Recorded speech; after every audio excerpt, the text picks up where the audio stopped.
and namaskar to all of you. We are in the last month of an eventful and a challenging 2025. We look back at the year so far with satisfaction. The economy witnessed robust growth and benign inflation. The banking system further consolidated, and the regulatory framework was refined to strengthen the financial system, enhance ease of doing business, and improve consumer protection. At the same time, we approach the new year with hope, vigor, and determination to further support the economy and accelerate progress. Since the October policy, the Indian economy has witnessed rapid disinflation, with inflation coming down to an unprecedentedly low level. For the first time since the adoption of flexible inflation targeting, average headline inflation for a quarter at 1.7% in Q2 this year breached the lower tolerance threshold of 2% of our inflation target. It dipped further to a mere 0.3% in October 2025. On the other hand, real GDP growth accelerated to 8.2% in Q2, buoyed by strong spending during the festive season, which was further facilitated by the rationalization of the GST rates. Inflation at a benign 2.2% and growth at 8% for the first half of this year presents a rare Goldilocks period. Globally, contrary to earlier expectations, growth has been relatively strong. Evolving geopolitical and trade environments, however, continue to weigh on the outlook. Inflation paths remain divergent, with headline inflation remaining above target in most advanced economies. Pressures in most emerging markets, however, are contained, providing them the room for accommodative monetary policy. Conflicting pulls and pressures from AI-fueled optimism and concerns over high valuations are playing out in global equity markets. Divergence in monetary policy trajectory of central banks is adding to the uncertainty on the capital flows and yield spreads. I will now come to the major decisions of the MPC and the RBI. The MPC met on the 3rd, 4th, and 5th of December to deliberate and decide on the policy repo rate.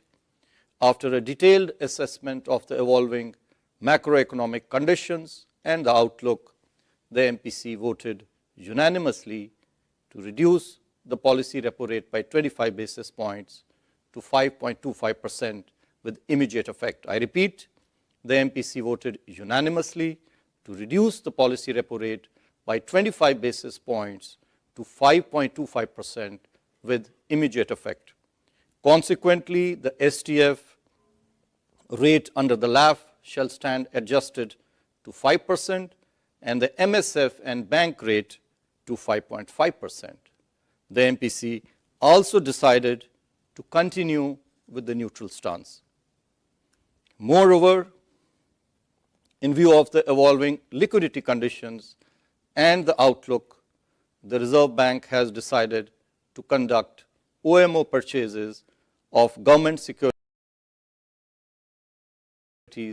of 1 lakh crore rupees and a 3-year dollar-rupee buy-sell swap of $5 billion this month in December to inject further durable liquidity into the system.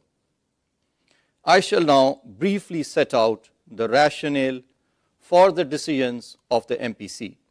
The MPC noted that the headline inflation has eased significantly and is likely to be softer than the earlier projections.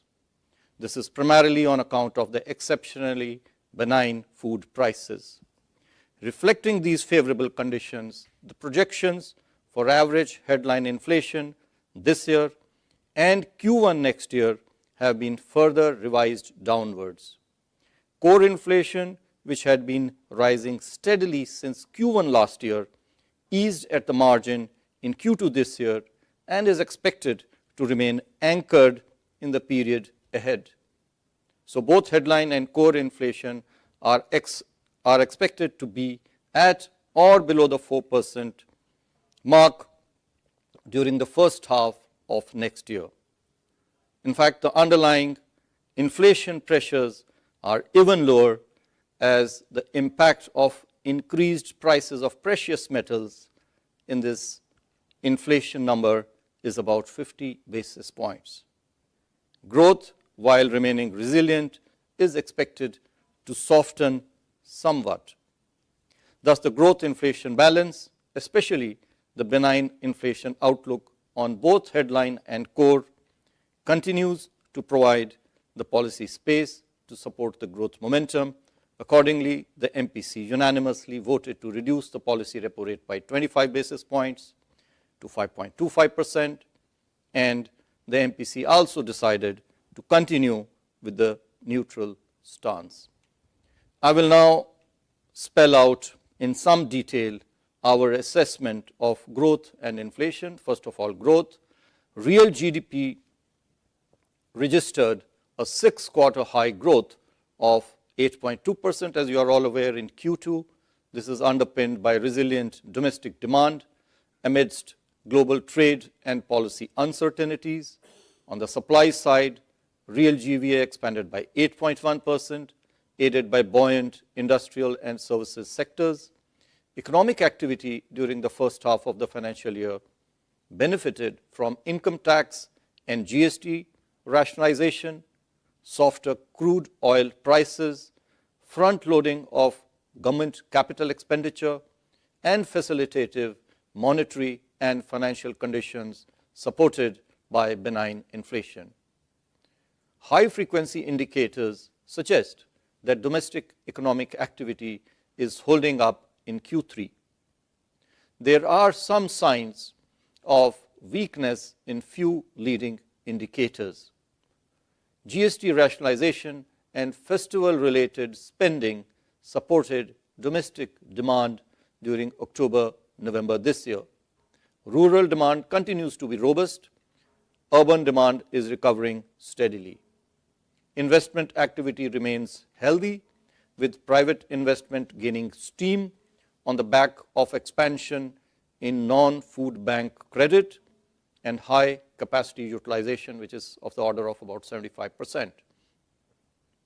Merchandise exports declined in October amid subdued external demand, accompanied by softer services exports.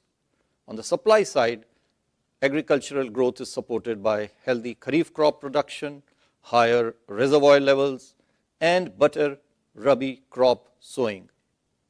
Manufacturing activity continues to improve, while the services sector is maintaining a steady pace.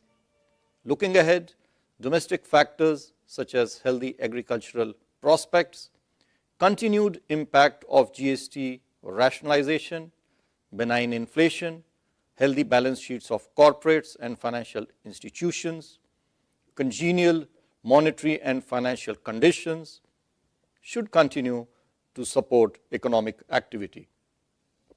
Continuing reform initiatives, moreover, would further facilitate growth.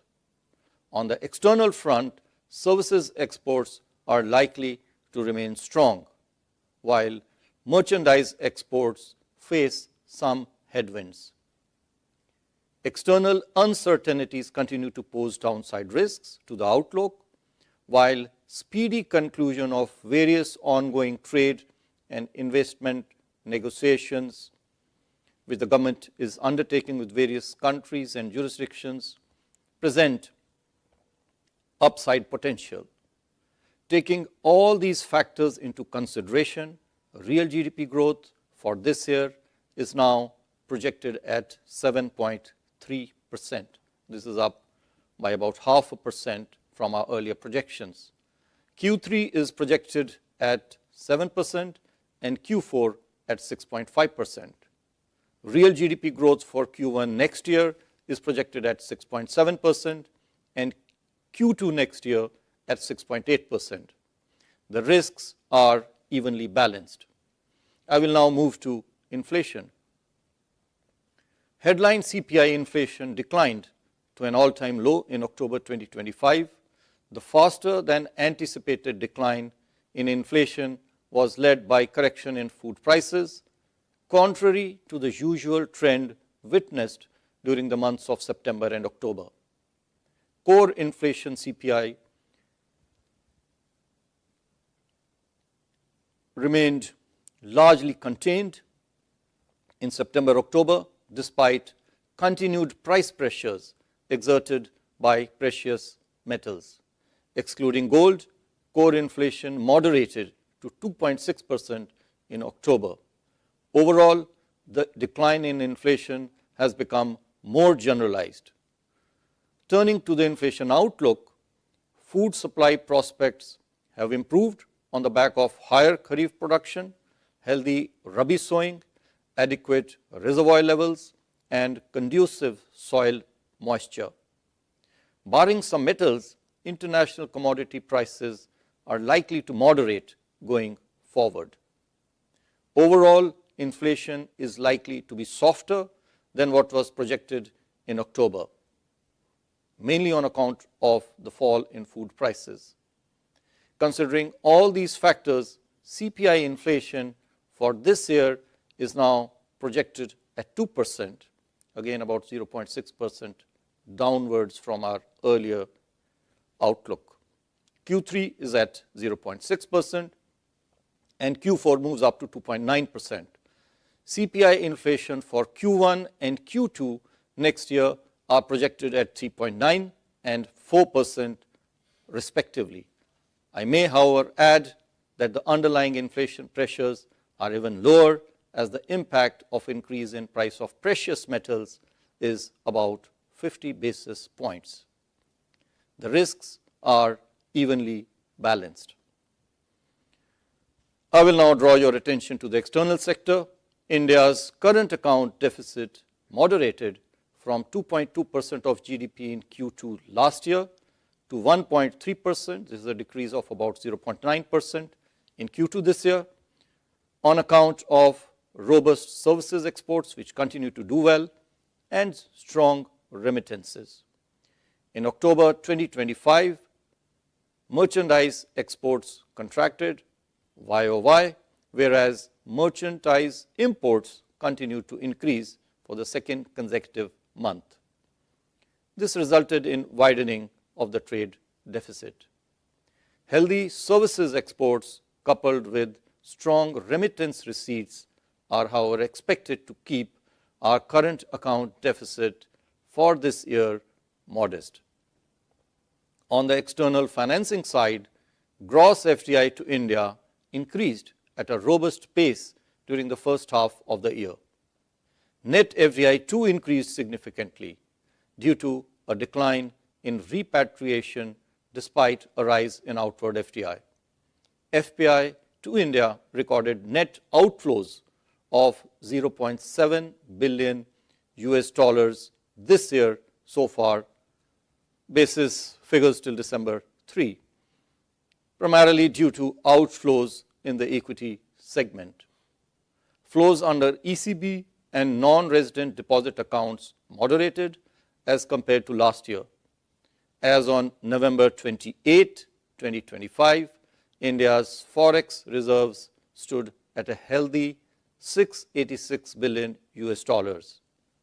This provides robust import cover of more than 11 months.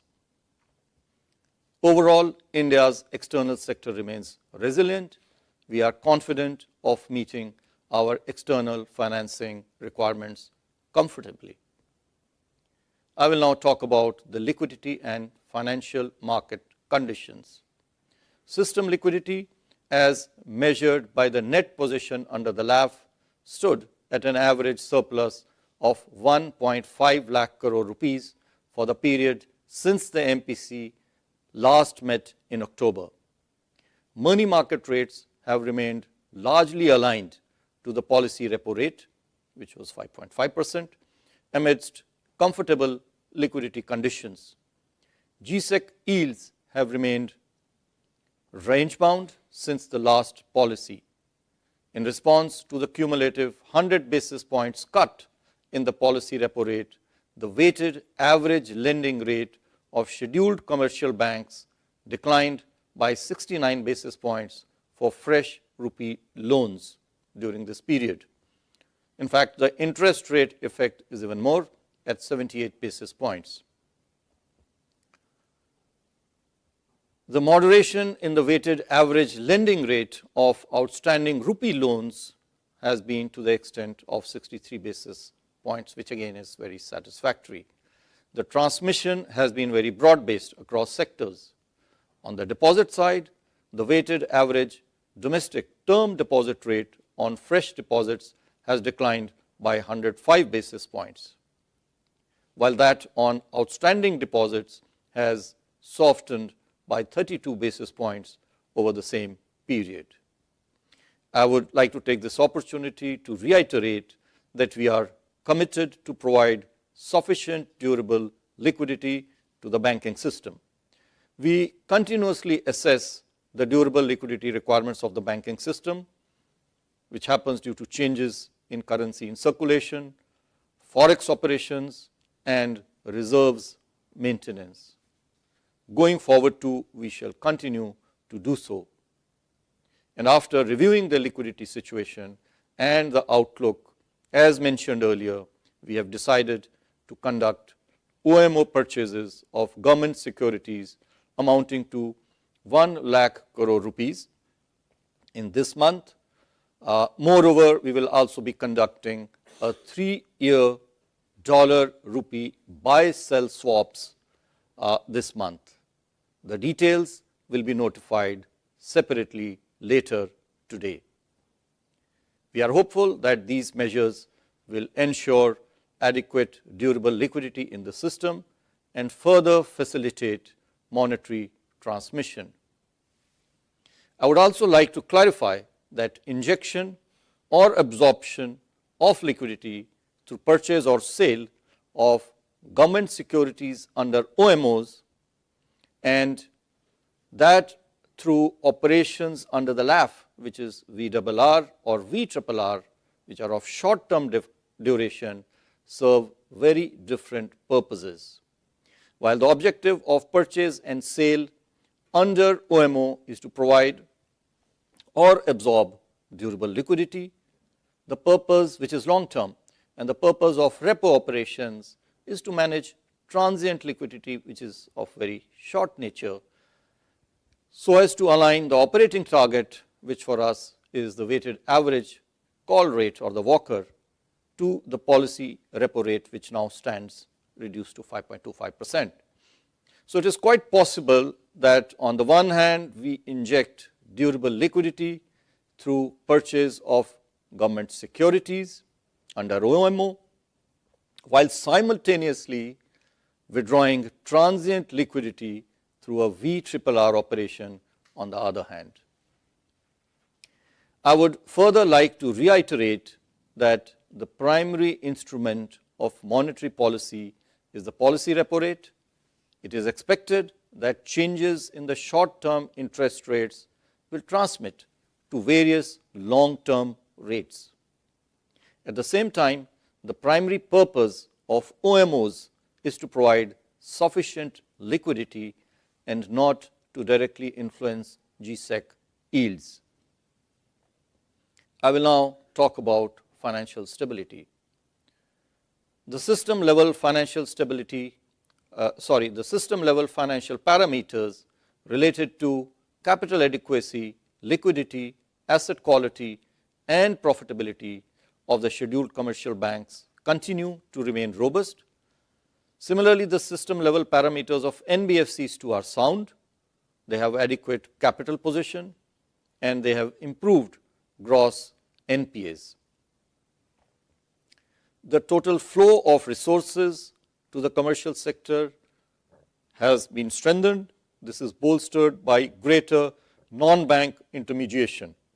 In the current financial year so far, the total flow of resources was more than 20 lakh crore rupees, precisely 20.1 lakh crore rupees. This is against 16.5 lakh crore rupees in the corresponding period of the previous year. Outstanding credit from bank and non-bank sources put together increased by 13% year on year. Bank credit too has seen an uptick. The latest number that we have is 11.4%.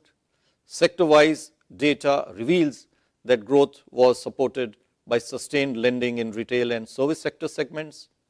Industrial credit growth also firmed up, aided by buoyant credit flow to the MSMEs. Large industries too recorded an improvement in credit growth. Now, before I conclude, I have one additional measure to announce. You are all aware we have been focusing on improving customer services. We have taken a large number of measures in this regard. Re-KYC, financial inclusion, Aapki Punji, Aapka Adhikar campaigns are some of the initiatives taken in association with other stakeholders, including Government of India, Ministry of Finance. Earlier in the year, we reviewed our Citizens Charter too. We made applications for all our services online. We have the Prabha portal. Some 204 services are online over there. We are publishing the summary of our monthly disposal and pendency of various applications on the first of every month for the last 3-4 months now. And I'm happy to note that more than 99.8% of the applications are disposed of within the stipulated timelines given in the Citizens Charter.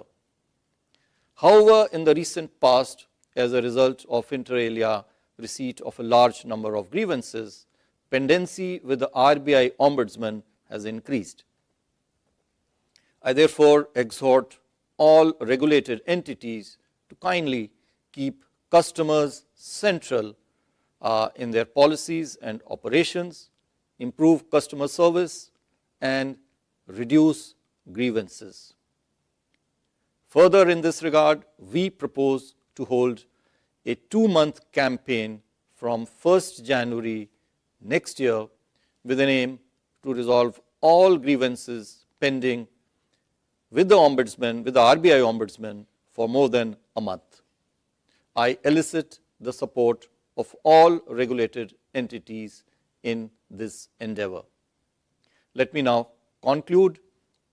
Despite an unfavorable and challenging external environment, the Indian economy has shown remarkable resilience. It is poised to register high growth. The headroom provided by the inflation outlook has allowed us to remain growth supportive. We will continue to meet the productive requirements of the economy in a proactive manner while ensuring macroeconomic stability. Thank you, Namaskar, and Jai Hind. All right, that was the RBI governor, and he has done quite a balancing act, so to say, given the fact that he has obliged with a 25 basis point rate cut, bringing the terminal rate down to 5.25% from 5.5%. Well, everything that the market really wanted has been done. He's also announced an OMO that would come as music to the ears for the bond market as well.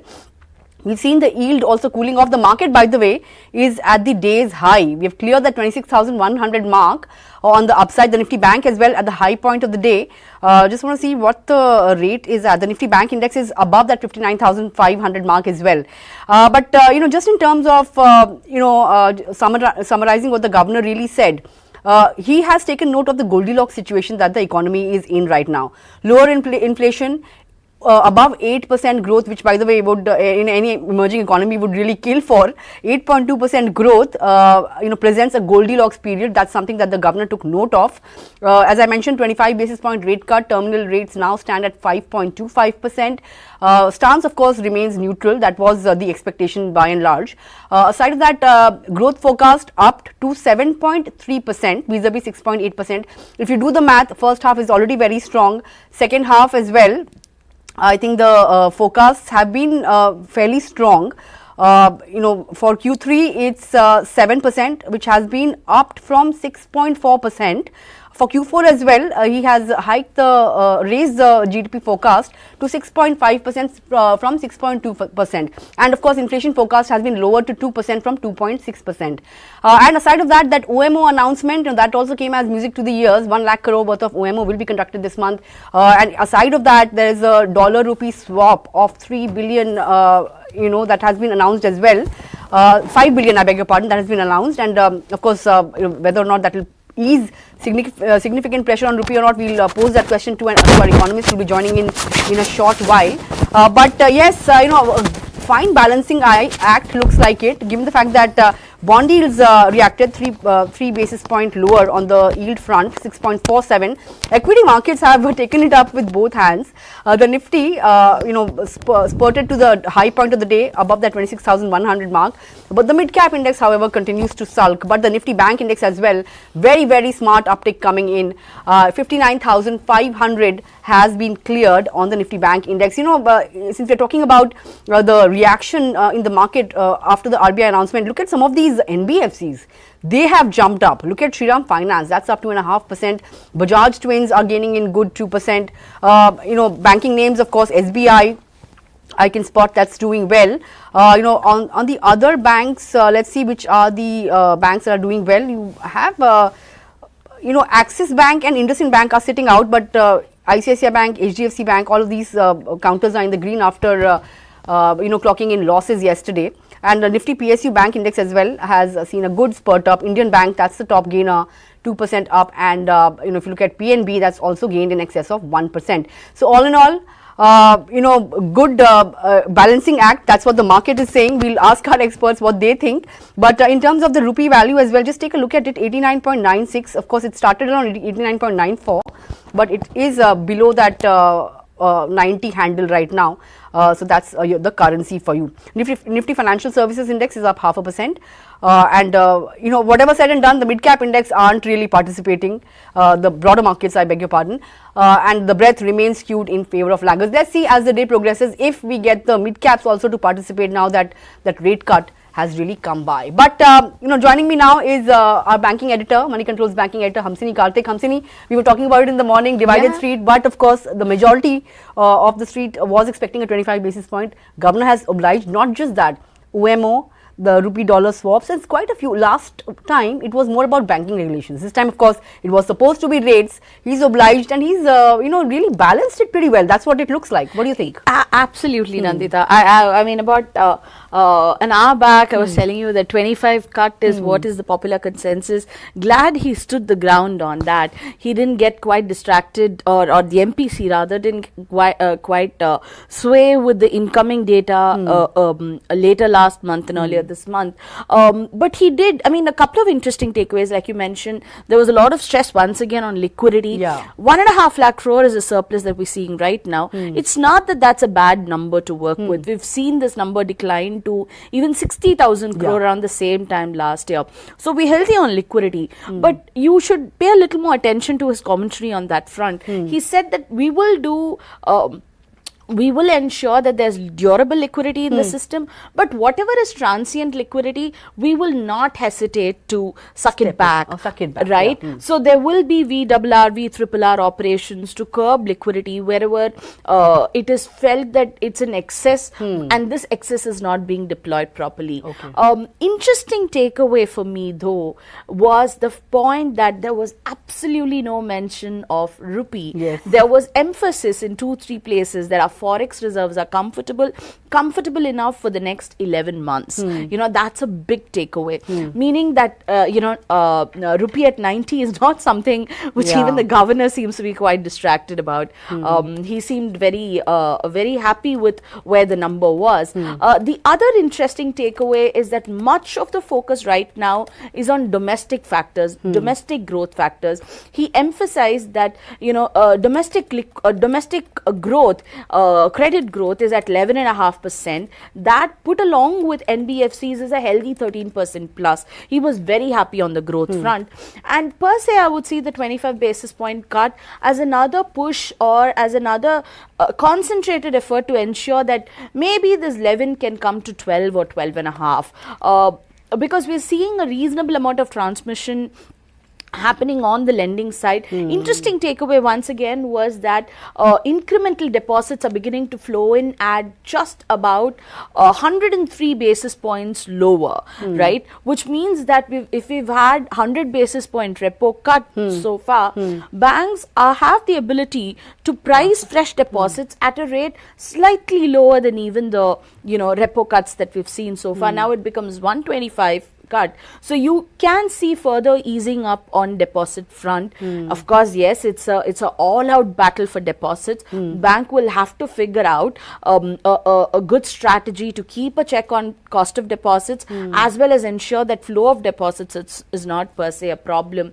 But I think that situation is taken care of right now. It's not as bad as what was 2 years back, but growth is very much in there. The other interesting point where he emphasized again twice or thrice is that if at all there is a resolution on tariff, that will only be an incremental factor on growth, meaning that the country is not going to stop growing just because there is a tariff uncertainty. He also did mention that there are a lot of progressive talks on tariff, and he does expect resolution to come through on that front. He didn't seem quite perturbed on where dollar was, where crude is going to be like. He seemed very at comfort with the balance of payment situation. All in all, a very calm monetary policy, I would say. Calm monetary policy. Just one more question before I let you go. What would you ask the governor, since he didn't mention rupee as such? Would you pose a question on rupee to him, or would you ask him something else? I would ask him about rupee, definitely. But I'm sure, the initial questions itself would quite thrash out rupee and make it a non-event in the current scheme of things. What for me is pressing to be a question is loan growth. He's spoken about the festive season being very healthy, front-ended by the GST cuts. We've already seen it go to 11%. How much more of growth does he expect? Because there's a bit of a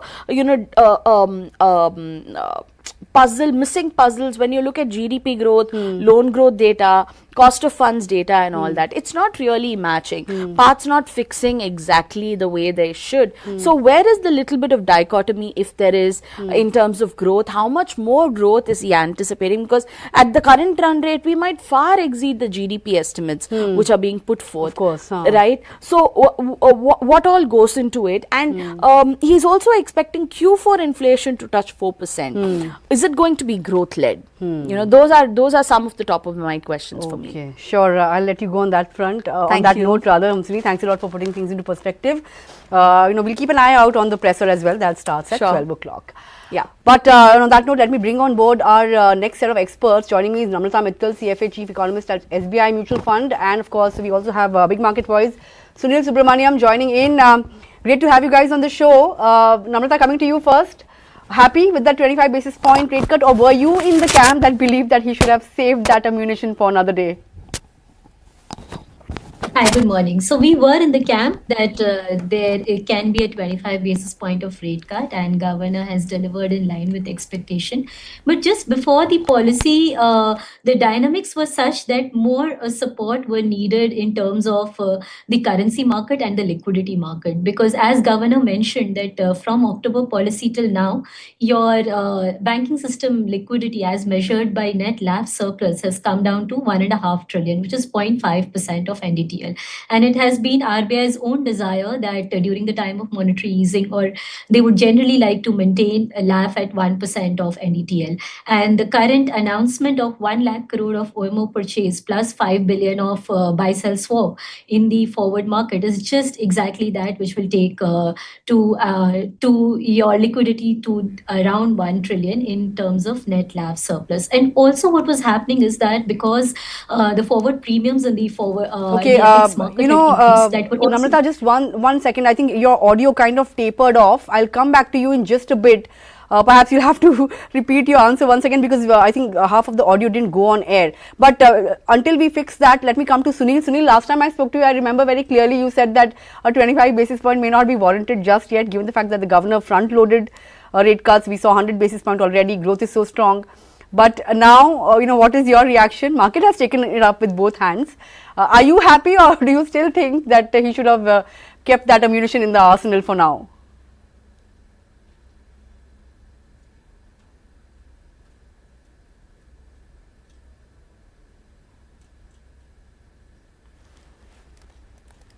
Right? And he's saying that I can't ignore the fact that inflation, but bear in mind that he's talking about 4% inflation reviving. So which means he expects his rate cut to actually inflate the economy. So it's clear that strategically he's on that path, and he's also adding liquidity infusion. So I think that this comes through very consistently from what he's been saying. Though, like I said, I would have preferred him to wait, but that's because I felt that the good growth, there's a danger of fueling inflation, but clearly he's comfortable with that. And two things there, consistency. One is that he already said that the situation is right for a rate cut. It's up to the committee to decide. So the boss had already given the directions. Second, currency question is answered repeatedly in press conferences, saying that we do not target a currency rate. Right? It's about the real effective exchange rate and preventing volatility. So I think that's where he's quietly avoided the currency issue, just to say we have enough reserves to tackle it. So I think very well handled policy. And I think the Goldilocks situation in the economy of a strong growth but declining inflation, he has not allowed that to prevent him from further supporting growth. So I think he's taken a tactical call that growth is more important than inflation. I think that's clearly a tilt seen in this policy. Sure, and of course on the inflation mandate as well, till now at least we were sub 2%, so that was already a very comfortable position to be in. But Namrata, I'll come to you again. Couldn't get half of your answer. If you can share your thoughts on whether you are happy, that's what you were expecting, and secondly, given the kind of growth forecast he's given for FY27 first half, do you think we are now done with the rate cut cycle? This was the end of it?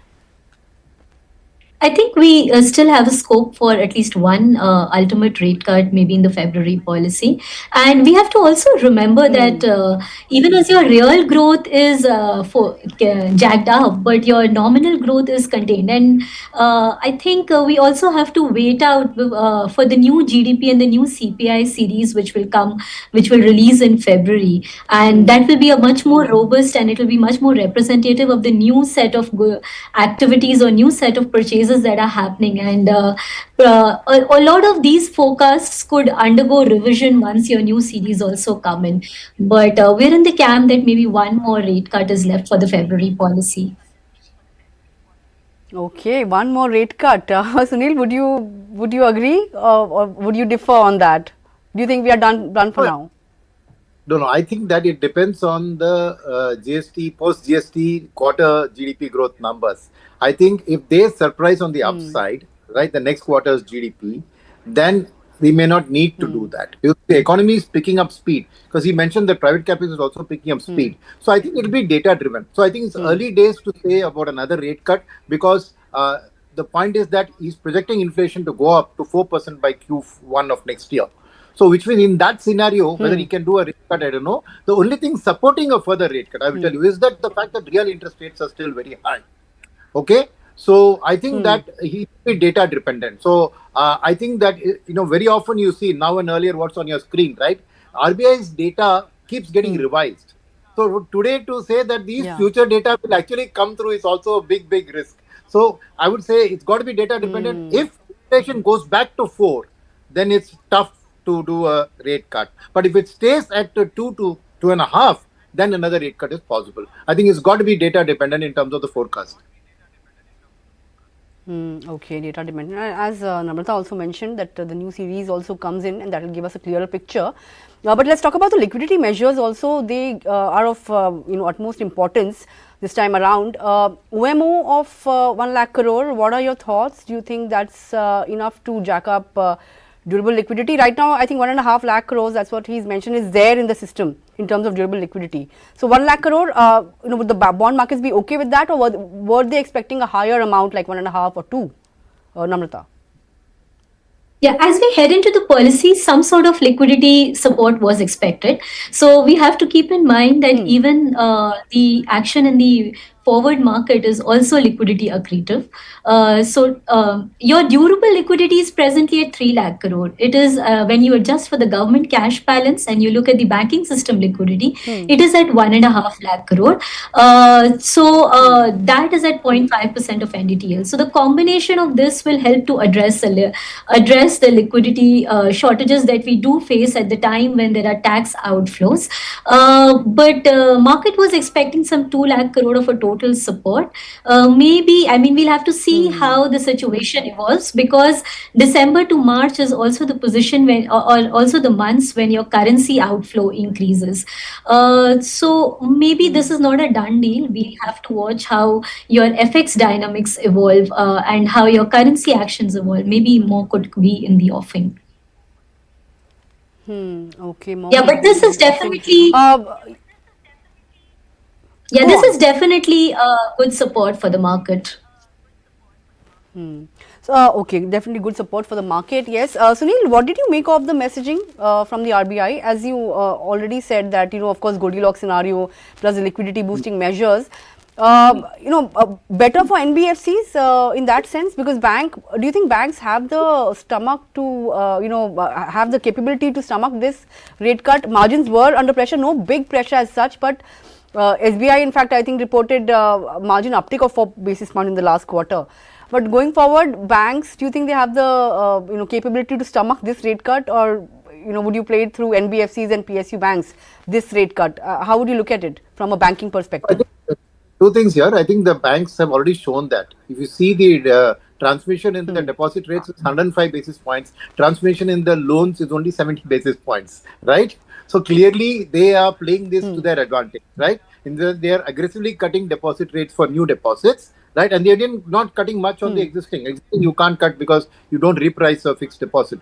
But I think the key element there is that the banks are taking advantage also to improve their margins. But I think that they are also doing that because they want to have the firepower to lend when private capex truly picks up.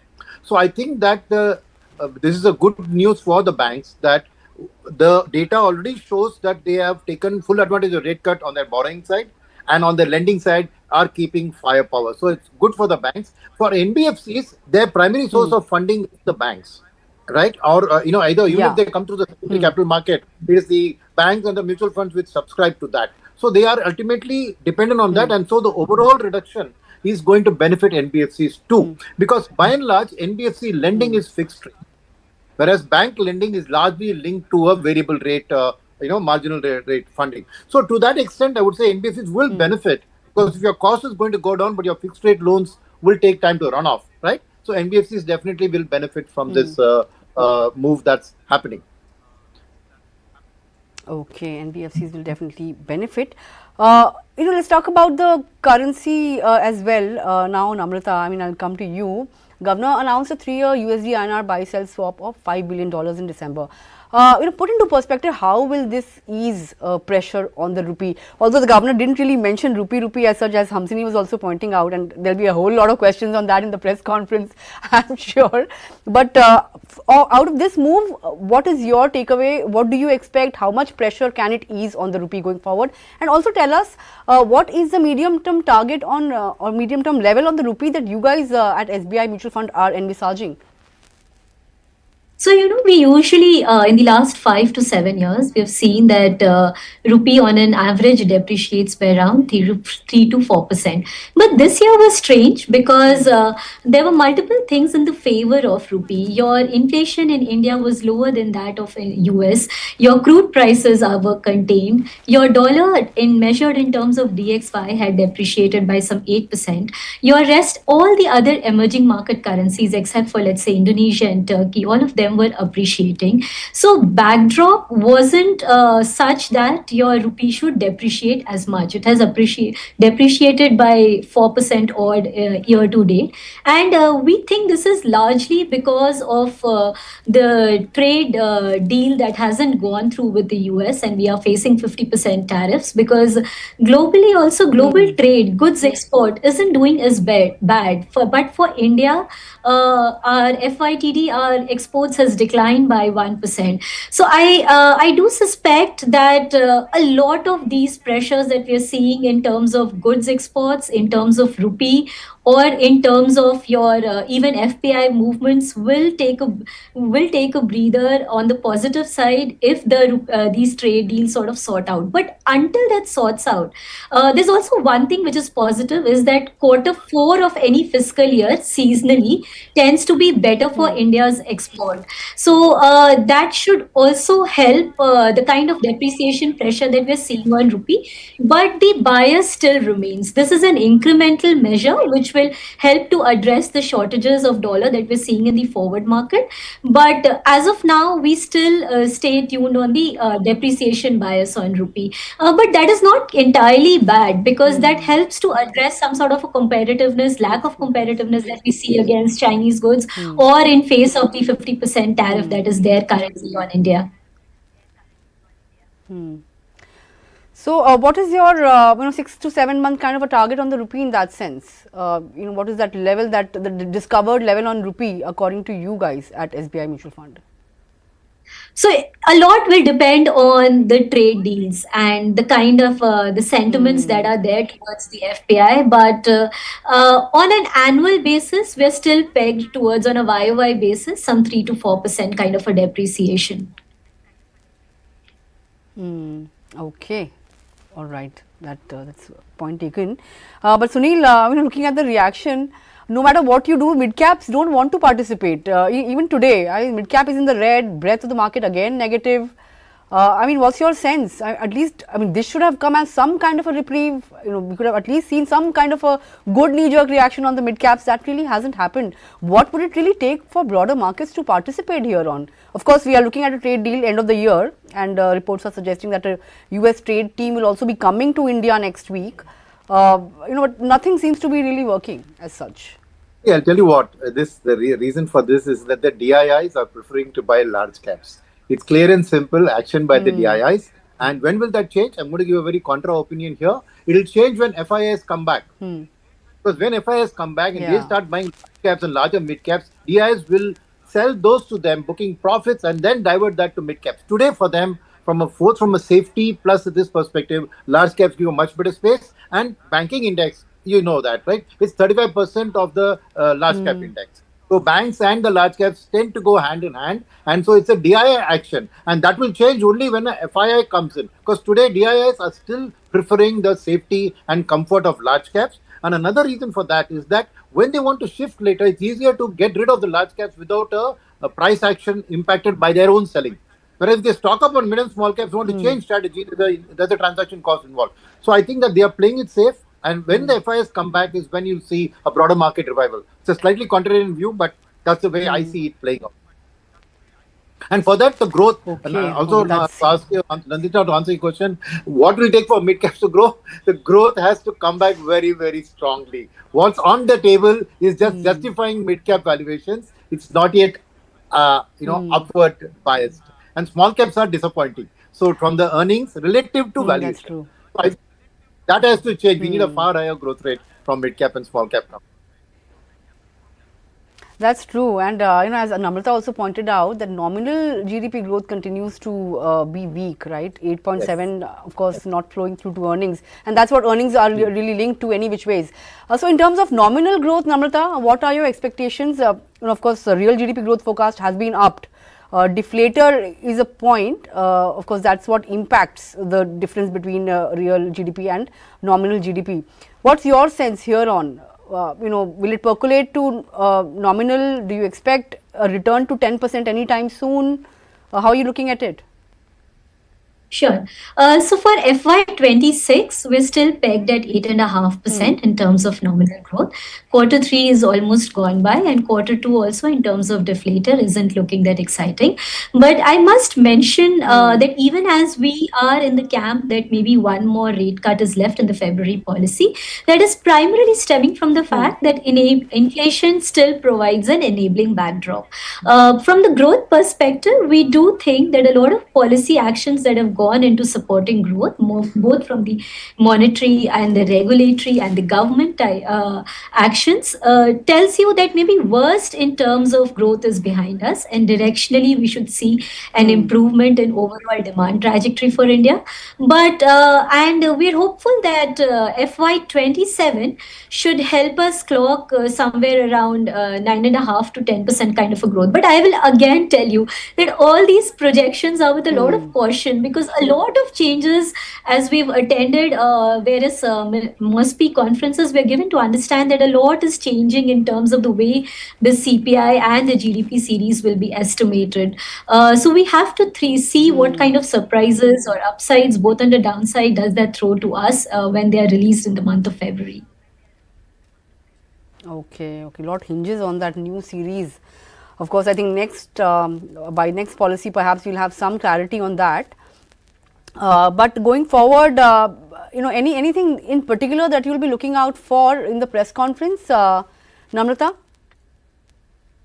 Yeah, I just as you mentioned, I mean, any mentioning on more of such forward actions, more of guidance on, do they think that this much is enough on liquidity, or I mean, of course, they will say it is more data dependent, but any sort of guidance on liquidity and rate is on liquidity and FX is what I would be looking for in the policy, in the press release. Okay, clarity.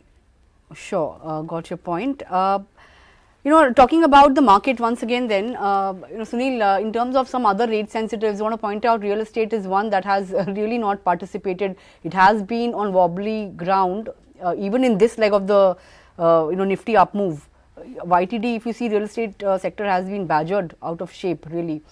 But time to look for value in this pocket now that another rate cut has come by? Absolutely. Because I think that the GST cut impact hasn't been seen through for two reasons. One is that people in the festival season will not buy homes. They buy visible goods like consumer durables. And even in the summer, you'll see them focusing more on refrigerators and air coolers. It's only subsequent to that the leverage impact of the banks passing on. They've only passed on 70. I think that's got to increase in terms of the rate cuts. The EMIs dropping will have a very good impact there. But the other problem for the real estate sector is a supply side situation, because I think developers, because of the demand seen, have only been building high-end properties, villas and that like. So they have now to look forward to taking parcels of land at the outskirts, doing affordable homes. And when that supply comes in, demand will follow. So from a year's perspective, I'm very bullish on the real estate. And today, I think, obviously, from a rate sensitive, real estate is already showing a strong pickup, I think, last that I saw. So I think that, yes, it's a good time to start buying real estate, but keep a year's outlook at least in mind. Okay, keep a year's outlook at least when you look at real estate space. Last few questions then. Namrata, I want to talk about the external environment as well. Governor said we are comfortable, but, capital account, current account, both in deficit. What is your sense? How big a risk is the external environment really? And, what is your sense on that? So I would say that the numbers are deteriorating. For your quarter one FY26 CAD was at 0.6%, that has gone to 1.6%, entirely on account of goods trade deficit. And for quarter three, our projection is that it could be very close to 4% of GDP.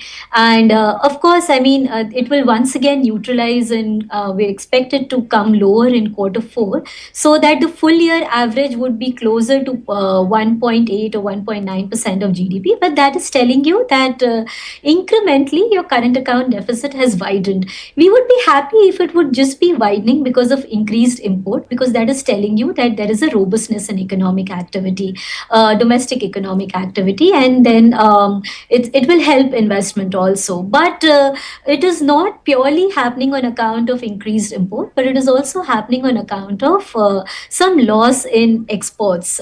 So that is not a very encouraging sign. And even on account of your your capital inflow aren't that sufficient to fund the entire current account. You know that the net FDI situation is a bit on the weak side, and FPIs also have been net sellers FYTD. So for quarter three, we are staring at a possibility of 30 billion odd sort of a deficit in balance of payment. And that is the reason, if you would see, you would remember that this year we have had a 1% of CRR reduction, which helps to improve the liquidity situation by 1.5 lakh crore. And yet if we see from between July, August till now, your durable liquidity has moderated by 2 trillion. And that has happened because we are facing a net dollar capital outflow, because of which RBI is having to sell its FX reserves. And if we calculate between April till now, RBI has sold some good 2.5 to 3 lakh crore of your worth of your dollars, based on the data that is provided to us. So yes, external account is one another. Incrementally, I mean, it's not completely out of the toss. We're not completely in a situation where things are still manageable, but at the margin, that is also a factor which is impacting your liquidity situation for the banking system, and as well as your rates. And liquidity surpluses is important, because historically we've seen that if your deposit growth struggles because of the lack of adequate liquidity and credit is robust, ultimately, statistically, we've seen that it has always led to moderation in credit growth. So that is why we feel that at a time when RBI wants to support the credit growth, it has to ensure that there is an adequate liquidity into the system. But given the loan growth data and bank deposit data, do you see chances of loans surpassing deposits again? Could that once again happen when it comes to the banking sector? Namrata, what are your thoughts on that? Yes, that is indeed happening, because once again, your credit to deposit ratio has shot past 80%. So this was the need of the hour. So the deposit growth is growing, but it's once again lagging behind the credit growth. Okay. That's the view. Then, but last couple of questions. Then once again, Sunil, I just want to get your thoughts on the banking sector again. In terms of PSU banks in particular, there were hopes of a slew of reforms which have now been kind of shot down by the government, which is why we saw PSU banks correcting as well in the last couple of sessions. But does that dampen sentiment, or does that dampen the case for preference over private sector banks to PSU banks? How would you look at that? I don't think so. I don't think so. In fact, the correction represents a buying opportunity, according to me. And the reason for that, yes, the hike in FDI stake to 49%, foreigner stake, was what was dampened by the government. But the RBI governor himself mentioned that we need for India to have larger size banks, right, to compete in the global scenario. So I think that the bank merger is still on the cards, and that might come at the budget time. So that's a huge positive waiting to happen. That's number one. Number two is the private capex revival, I think, will be funded larger by the PSU banks. So I think that when that really comes through in a year and a half, you'll see private sector, public sector banks loan growth grow strongly, with NIMs also expanding, because those loans are at 13-14%. So I still retain the fact that PSU banks are a good bet from a medium-term perspective. Any price correction, in fact, is a good opportunity to accumulate more. All right, okay, that's a clear point. Any correction will be a good opportunity to get into PSU banks. Namrata, very quickly, your GDP and inflation forecast for FY26 and the first half of FY27? Yeah, so for FY26, we're in line with RBI projections, both on terms of GDP and CPI, 2% and 7.3% in terms of growth. And with regards to first half FY27, we are staring at a possibility of 3.5 to 4% kind of a CPI based on the current series, and even for GDP, 6.5 to 7% kind of growth. Okay, all right, taken. And lastly, Sunil, I asked Namrata what she would be expecting from the press conference, what she would like to hear, but what is it that you would like to hear from the governor in the press conference? I think the press conference will be hijacked by currency, because I think the press is more worried about currency. The public are more worried. So I think in some form or other, everybody will come and hit the governor with currency. He has to play defense on the currency because he's not going to reveal anything. Yeah. So I think apart from that, all of will fade into oblivion. I think market is, I mean, not market, That's but true. the press and people. That's what 90, but that's a psychological number, right? 90. So I think that's what the press conference is going to be all yes. about. So I don't think really much is going to come of it, because he will just reflect those questions. Yeah, that's true. I think since, of course, he didn't really make a direct mention of rupee, I think a lot of these reporters and press, of course, we as a, we will try and get as much out of him as possible on the currency front. But with that, we'd like to thank you guys for taking out time and joining in. It was really great chatting with you guys for your insights, and I hope to touch base again next time perhaps, or, when we have some other macro data, we'll definitely touch base with you guys. Thanks a lot for taking out time and joining in. Thank you. Thank you. Thank you. Well, that was comprehensive coverage of the RBI policy decision and the announcement, and of course, about a nice balancing act by the governor. It had, everything from liquidity to rate cut to, of course, some bit of currency management as well in terms of the swaps that were announced worth $5 billion. And of course, we'll be keeping an eye out on the press conference as well that kicks off, or that starts at 12 p.m. So we will be, of course, cutting to that. So don't forget to tune in for that. But for now, it's a goodbye from us here, and stay tuned to Moneycontrol for all your other news and updates. And I'll see you again in the afternoon. Thank you for watching.